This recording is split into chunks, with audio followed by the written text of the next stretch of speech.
surrounding her mother's death, the malpractice suit she's filed, and the book of Joan, her tribute to her mother.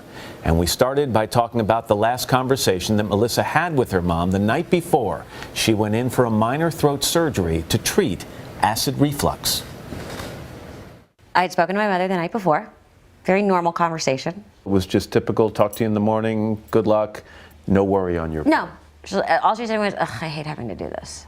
Getting old sucks. The next morning was August 28th. The phone rang early in Melissa Rivers' Los Angeles home. My phone rang. It was about a little before 7. My mom's number, whatever the office number, comes up. And I'm thinking, God, this woman has got to learn to add and subtract by 3, which she was never very good at. And I'm like, oh, and I answer the phone, and it's her assistant. And she said, I don't know what, she's crying. And she said, I don't know what to tell you. Your mother stopped breathing. I don't know what to tell you. We're on our way to the hospital. Melissa and her son Cooper, who's now 14, were on the next flight to New York. By the time you got to New York, what was the situation? I had gotten emails on the plane that she was already in a medically induced coma, and they were dropping her body temperature, which I knew was bad because that is the protocol for catastrophic brain injury. Remember when you walked in the hospital? Mm-hmm. What did you see? I just couldn't believe what I was seeing. It becomes very surreal. And there's my mom and machines and doctors, and I think at that point it started to dawn on me a little the craziness that was starting to ensue. As Melissa tried to hold on to hope at her mother's bedside, details about the throat procedure began to emerge. There were wild stories. What did you hear that bothered you the most? I think the selfie. Explain it for people who don't know the story. There was a story circulating that during the procedure, the doctors were taking selfies of themselves with my mother while they were working on my mom. Is it true?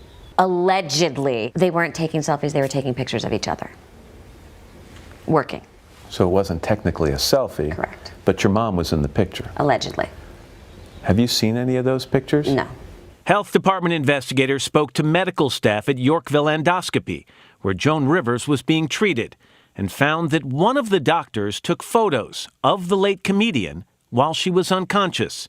The incident is one of many things Melissa says went wrong inside the clinic, and she's filed a lawsuit against Yorkville Endoscopy and the doctors who were responsible for her mother's care. In my opinion, it was 100% preventable. What could they have done right off the bat to prevent this?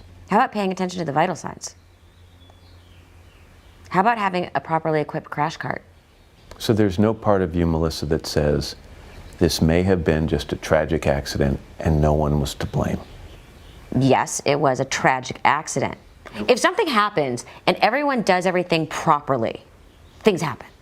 You live with it. You live with it. When it's error after error after error after error after behaviors that you cannot even begin to get your head around, you get mad. An anesthesiologist who has responded to Melissa Rivers' lawsuit denies any wrongdoing, and Yorkville Endoscopy says patient safety is their highest priority, adding that they use state-of-the-art monitoring devices and have emergency resuscitation equipment, including a fully equipped crash cart, immediately available during every procedure. You write about the time when she's in the hospital and she passes away. Yes. Will you read it for me? I slept on the cot next to my mother's bed that night with some of the lights still on and the TV blasting, just the way she liked it. In the morning, when it was time to remove the ventilator, she was surrounded by those who loved her most and whom she loved most. I lay in the bed and held her for a while, and after a few hours, she was finally gone. I didn't have to tell her I loved her. She knew. She didn't have to tell me she loved me. I knew. That's a gift. It's a big gift. And So coming sad. up in another part of our interview, Melissa's going to talk about her mom's legacy, the laughter, what it was like not only to be her daughter, but her partner in so many ventures. They had such a great relationship, and in some ways, they are lucky that they had each other for so long. No question about it. Hello, Today fans. Thanks for checking out our YouTube channel. Subscribe by clicking that button down there and click on any of the videos over here. to watch the latest interviews, show highlights, and digital exclusives. Hello you guys, this is Harley. Thanks for watching my channel. The reason why I did this video because her untimely demise always stood out to me. I knew it was something other than what they was telling me about this lady death. And there's still more because a lot of reasons why she passed away. I don't know if you believe in conspiracy. Most people do, most people don't. But she was one of the ones that always made fun of Obama's wife, calling her a man. So I'll be dropping other videos about that too.